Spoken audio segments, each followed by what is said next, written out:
Hello दोस्तों, आपका अपने यूट्यूब चैनल पर स्वागत है। जो कि आज हम बात करते हैं करंट अफेयर्स की। अब हम देखते हैं कि भारत भाग्य विधाता उत्सव की क्या है। 25 मार्च से राजधानी नई दिल्ली, भारत की राजधानी क्या है? न्यू दिल्ली। जो कि लाल किला उत्सव का आयोजन किया जा रहा है, यानी कि नई दिल्ली में लाल किला उत्सव का आयोजन किया जा रहा है। इस उत्सव को भारत भाग्य विधाता का नाम दिया गया है। यह एक 10 दिन का सम्मेलन है, यानी कि 10 दिन तक इसको आयोजित किया जाएगा और यह 25 मार्च से 3 अप्रैल 2022 तक आयोजित किया जाएगा। इसका ऑब्जेक्ट क्या है कि विरासत संरक्षण और पर्यटन को क्या देना है? बढ़ावा देना है। अब देखते हैं कि निर्यात तत्परता सूचकांक, जिसको कि ईपीआई बोला जाता है, 2021 हुआ जारी।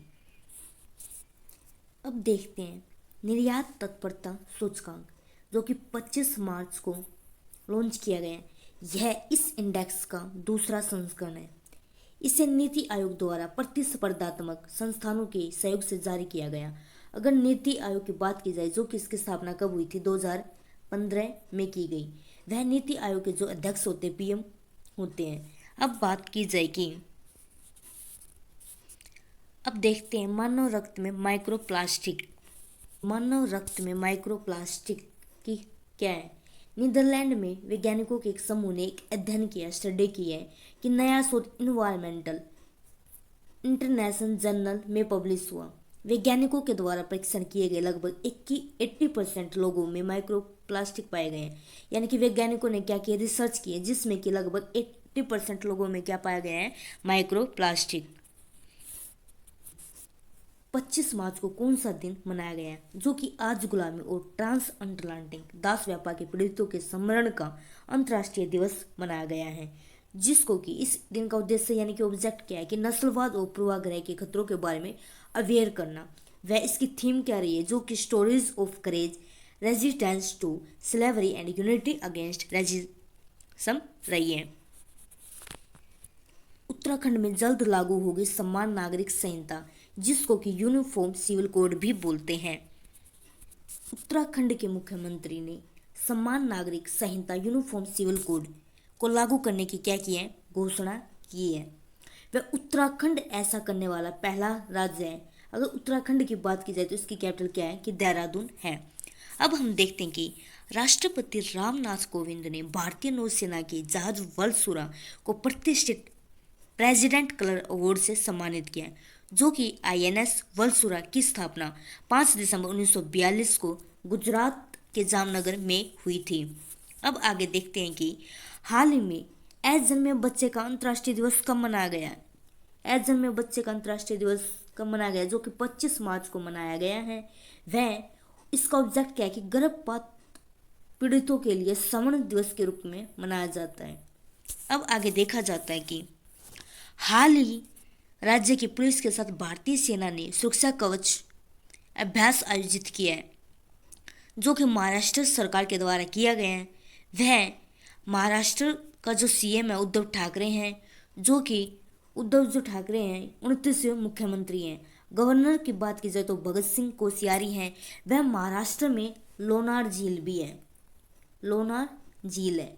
अगर मणिपुर की बात की जाए तो लोकटक झील है। लोनार झील में क्या है कि Sanjay Gandhi national park, Gugamal national park और नवेगांव नेशनल पार्क है।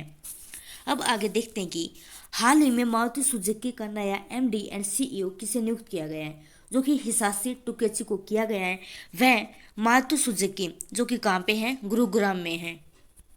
पूर्व महिला विदेश मंत्री मैडलिन अल्ब्राइट का निधन हुआ है, जो कि अमेरिका की है। अगर अमेरिका की बात की जाए तो कैपिटल क्या है? वाशिंगटन डीसी है। और वाशिंगटन डीसी में क्या है कि हेड क्वार्टर है। कौन कौन से किस किस के हैं? आईएमएफ का, जिसको कि इंटरनेशनल मॉनेटरी फंड बोला जाता है, और वर्ल्ड बैंक का।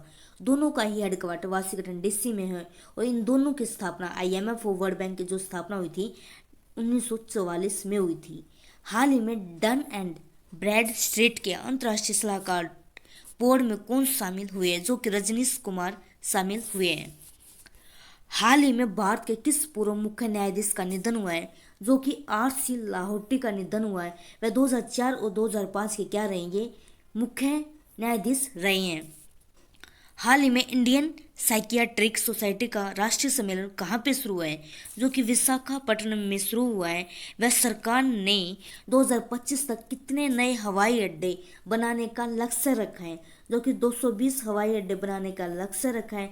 वह किसके द्वारा लक्ष्य रखा गया है, जो कि केंद्रीय नागरिक उड्डयन मंत्री के द्वारा रखा गया है।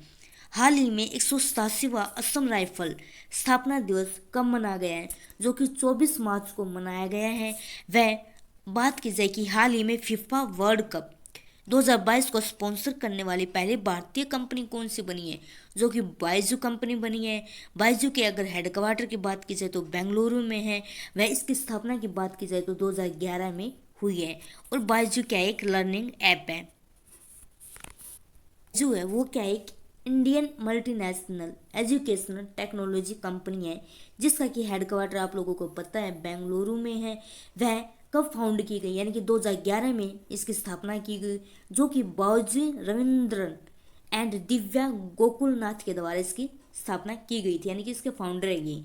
अगर बात की जाए कि बाबूजी क्या एक लर्निंग ऐप है, यानी कि इसकी बात की जाए कि जो बायजू है वो क्या एक लर्निंग ऐप है, जिसमें कि एजुकेशनल प्रोवाइड की जाती है।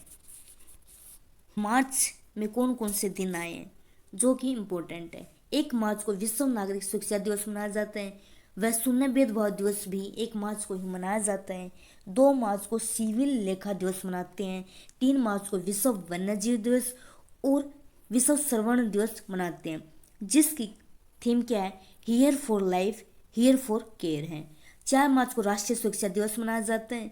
7 मार्च को जन औषधि दिवस मनाते हैं। और 8 मार्च की बात की जाए तो अंतर्राष्ट्रीय महिला दिवस मनाए जाते हैं, जो कि जेंडर इक्वलिटी थीम है। अब देखते हैं कि 9 मार्च को धूम्रपान निषेध दिवस मनाया जाता है, यानी कि 9 मार्च जो धूम्रपान निषेध दिवस का मतलब यह है कि कंट्रोल करना धूम्रपान को। 10 मार्च को विश्व किडनी दिवस और CIF-SF का स्थापना दिवस मनाते हैं। वह 14 मार्च को अंतर्राष्ट्रीय गणित दिवस या फिर पाई दिवस मनाया जाता है। और इसकी थीम क्या है अंतर्राष्ट्रीय गणित दिवस की, जो कि गणित एकता है। 15 मार्च को विश्व उपभोक्ता अधिकार दिवस मनाया जाता है, जो कि थीम क्या है, फेयर डिजिटल फाइनेंस है। और कंज्यूमर प्रोटेक्शन एक्ट की बात की जाए तो 1986 में कंज्यूमर प्रोटेक्शन एक्ट की स्थापना की गई थी। अब हम देखते हैं कि 15 मार्च जो कि विश्व उपभोक्ता अधिकार दिवस, थीम क्या होगी कि फेयर डिजिटल फाइनेंस होगी।